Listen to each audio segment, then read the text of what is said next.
what our dog trainer taught me about energy and how you truly do matter. All right, guys, welcome back to the podcast. I know I've been a little, not MIA, but posting less than usual. And there's a reason for that. There's moments, there's cycles, there's periods, there's seasons. And as I'm jumping into this new season where spring is starting, I'm also jumping deeper within myself, deeper within my message, and deeper within the work that I do in the world to kind of not reevaluate, but as I continue to write and pull back the layers on, the book that I'm writing for you guys and really dissecting, the direction that I'm going in my work, what I'm finding and what I'm learning and what I've learned in the past and what I'm noticing in the future is we all have seasons. We have seasons, we have reasons, and there are moments when you are executing and when you're go, go, go, go, go, and there are moments when you hibernate, and then there are moments when ideas come to you. And I love this process because as a female entrepreneur, the more I listen to my feminine cycle, the more I listen to, not only my moods, but what I'm craving, where I'm at, how I feel emotionally, what piece of the puzzle I feel like I'm on. This is alignment. This is flow. This is where ease happens. So when I'm in a hibernation phase and I'm trying to bang out all this material, it's not in alignment and it's going to feel hard and it's not going to feel good and it's not going to be quality. And I'm all about quality. I value quality and I value relationship. And so less is more in my world.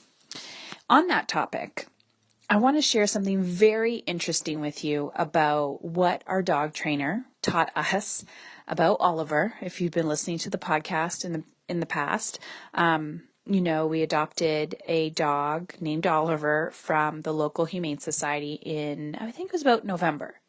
So we're about 6 months in. And at the beginning, they said you're going to have to get him some behavioral training and things like that. And we've had dogs in the past and, had our other dog, Burmese, we got her from as a puppy. But previous to that, we've had rescues and things like that. So Ellie was our only, I guess, when they say adopt, don't shop, she was our only shop dog where we, had her from a puppy, but everyone else was rescued. And so Ellie's behaviors are pretty, quote unquote, normal for a dog. When you rescue a dog, they come in with this trauma, they come in with these behavioral issues, and it's just like children. You got to understand, what are they telling me? And you can't give up on them. That's the thing. You can't give up on them. We rescued him as a, with the intention, well, I did. My husband has a different agenda, with the intention that I'm committed to him. I'm not giving up on this dog. And of course, I'm invested. I've invested the time, the money, the energy to this frickin' dog. And I love him to pieces. And he's half lab. Well, he's like a mix of lab Dalmatian. And he has the sweetest heart. And he has the most, not horrific background ever, but he was surrendered to the Humane Society because I think they found him in a garage or something, and he was there with another dog.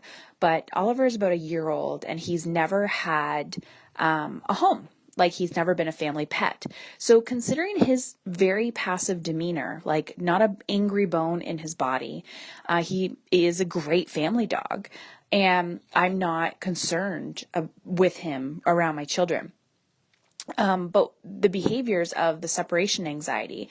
And I remember talking another podcast about, the universe trusting you and how you need to lead and trust, and how Oliver just, when we're walking, he's pulling. And I don't trust him, right? I'm not going to let him go because I know he's just going to run and he's going to hurt himself. And this is what the universe does for you.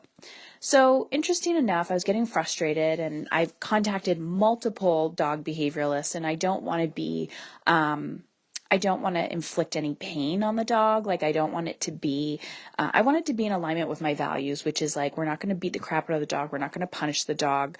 It's just going to be behavioral correction and kind of just, telling the dog, these are the rules. These are the boundaries.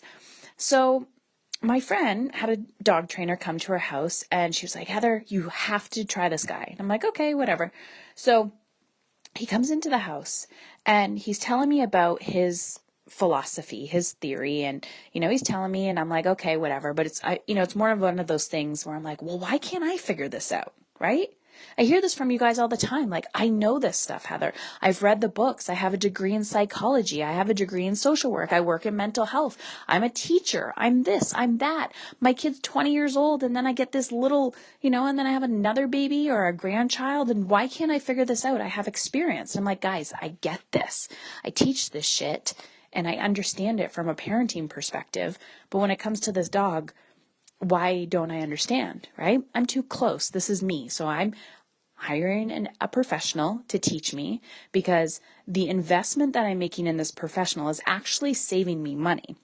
Because to be honest with you, a few months in to adopting Oliver, I was considering bringing him back to the shelter, and my heart was broken. And the only reason why I wanted to bring him back to the shelter was because I'm like, I can't handle this. I'm losing my mind. It's causing conflict in our marriage. I'm yelling and I'm screaming at this dog, and I know that the dog just doesn't know any better, right? So I'm like, this dog is causing me stress. And I don't know how to manage the stress. I don't know how to control this stress. So I hired a professional and I said, these are our problems. So there's one problem was the dog's barking, the dog's anxiety. And this is, he's teaching me this concept. I'm like, this is what I teach other people. So it helps me with, understanding and confirming what I teach you guys and what I teach my clients.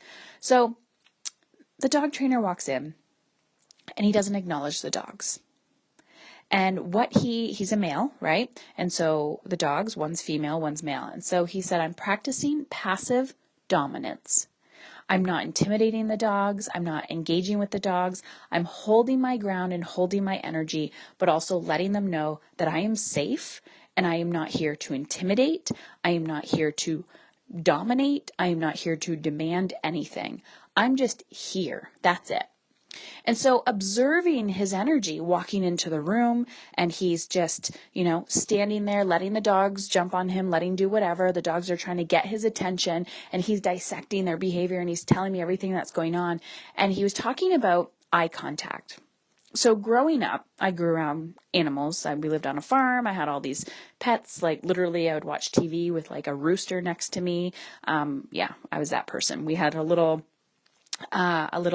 miniature pony named Jackson, and people couldn't figure out if it was a huge dog or a horse that was walking around. So it was a miniature horse. And so this dog would just like follow me around all day, just like a horse. So I had all these weird animals, and I felt like, not weird animals, just farm animals, but like house pets kind of. And so I grew up with animals. I love them. I understand them. I feel very intuitively connected to animals. You can kind of tell when they're pissed off or when they don't like you. And I always love the bad apples because those are my favorite because they're so misunderstood. So he comes in and he's like, teaching us one thing: do not make eye contact with the dogs because we have rank. Okay, so this is the teachable for you guys. We have rank in our family. We're pack animals, right? So we have our pack, we have our family. Doesn't matter what culture you're in, right? Western culture is typically like mom, dad, or parents and children. But other cultures, it might be more extended family living with you, or like, within your pack. So he's trying to figure out, where in this house do I rank in pack, right? We have another dog, we have a male, we have female, like kind of king and queen of the house, and then we have these three boys. Like, where do I fall in?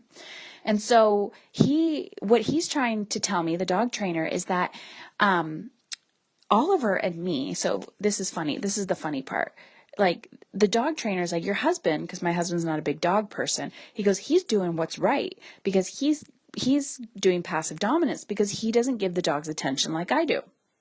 So then he goes, Heather, you're part of the problem. And I go, okay, awesome. Yay, it's me. It's always me. So I go, what am I doing? He goes, well, Oliver doesn't know if you are a companion or if you are a master.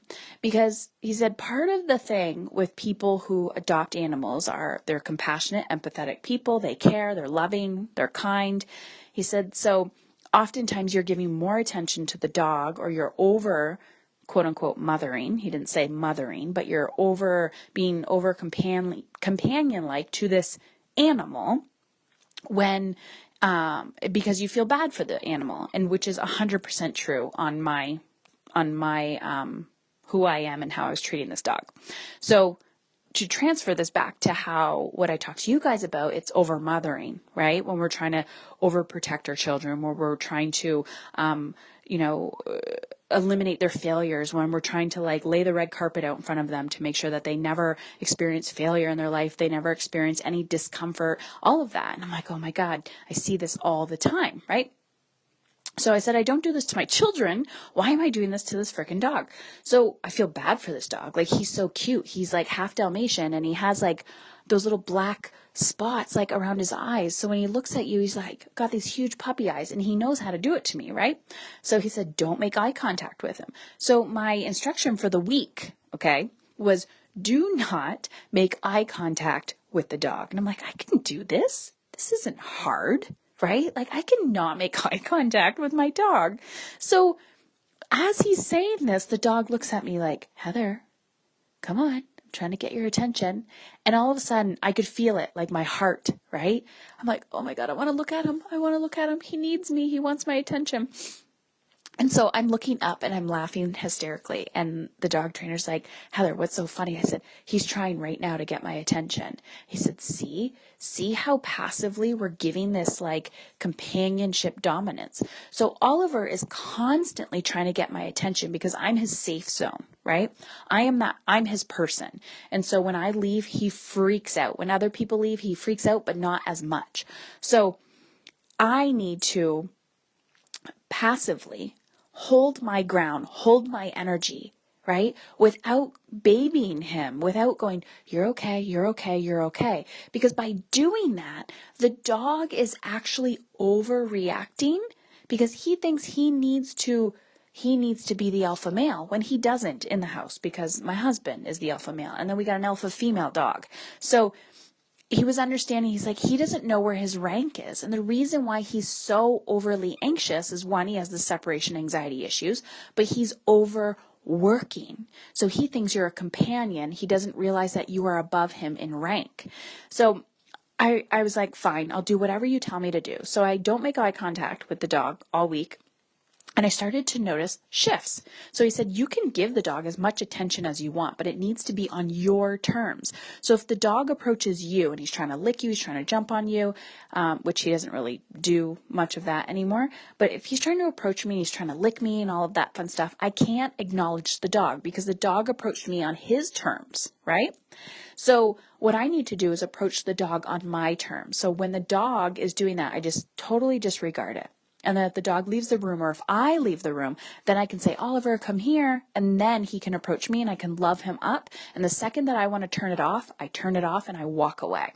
So then the dog is realizing, oh, it's on her terms. It's not on my terms. So how does this compare to parenting? Right?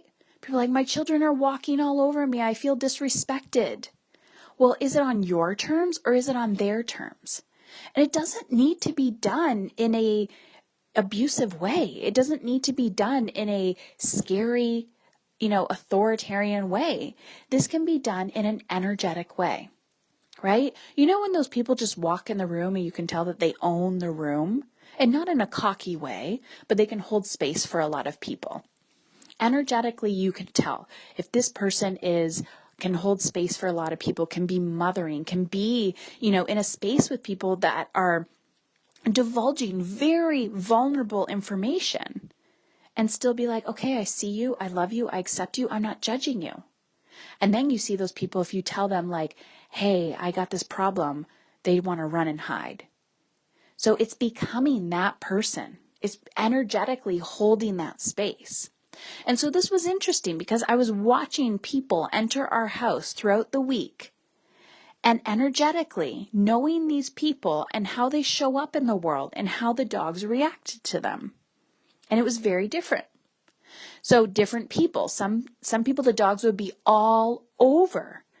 I'm like, why is that? And I would watch them, right? Because the dog would approach them and they'd say, no, go away, as they're petting the dog, right? They're petting the dog, they're giving the dog attention, and they're saying, go away, stop jumping. Oh, I love you. Go away, stop jumping.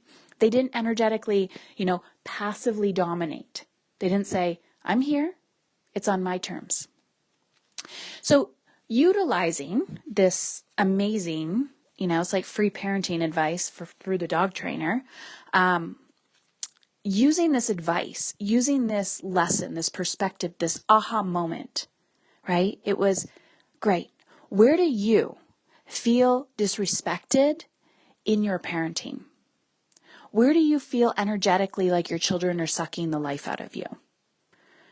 And how can you passively dominate the situation without being controlling, malicious, or evil? Because oftentimes I think we don't want to do these things because we're coming from a wounded place, right? We're like, oh my God, I know the way my parents parented me. I don't want to parent like that. So how can I approach this situation in a different way? And then oftentimes we end up going from one spectrum to the other. So then we just allow our children to walk all over us because energetically, they don't know the boundary. So if you say, example, because examples are great, bedtime, 8 p.m., non-negotiable. It's happening, right? 7:30, bedtime routine is coming. The kids know.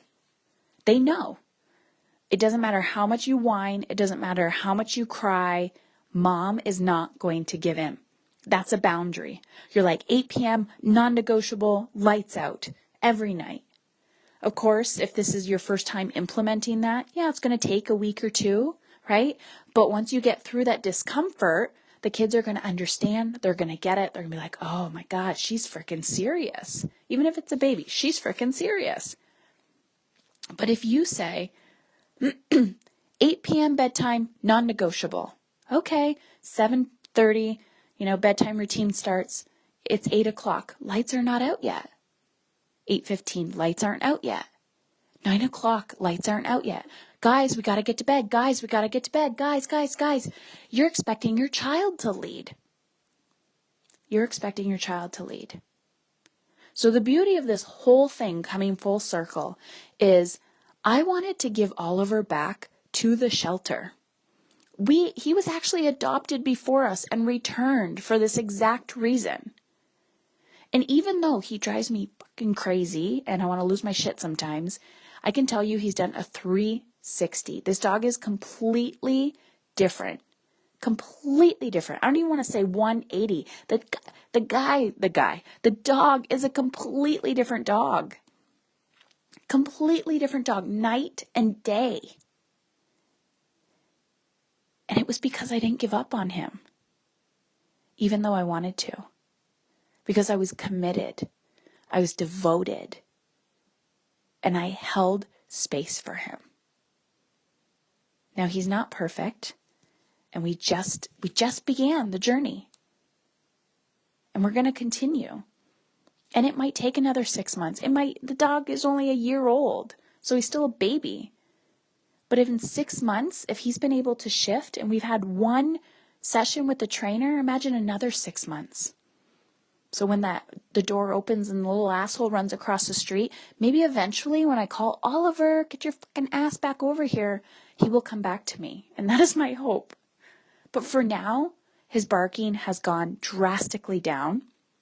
He's shifted completely. So if I can understand more about him and his behavior in one training session, imagine what is to come. And this is the value of hiring a professional. This is the value of getting out of your own way and not giving up on your children, not giving up on your marriage. Well, sometimes you have to, but, and not giving up on your career, not giving up on your business, not giving up on your health. When things aren't working, you have to look outside of the box. You have to look outside of your comfort zone and hire a professional.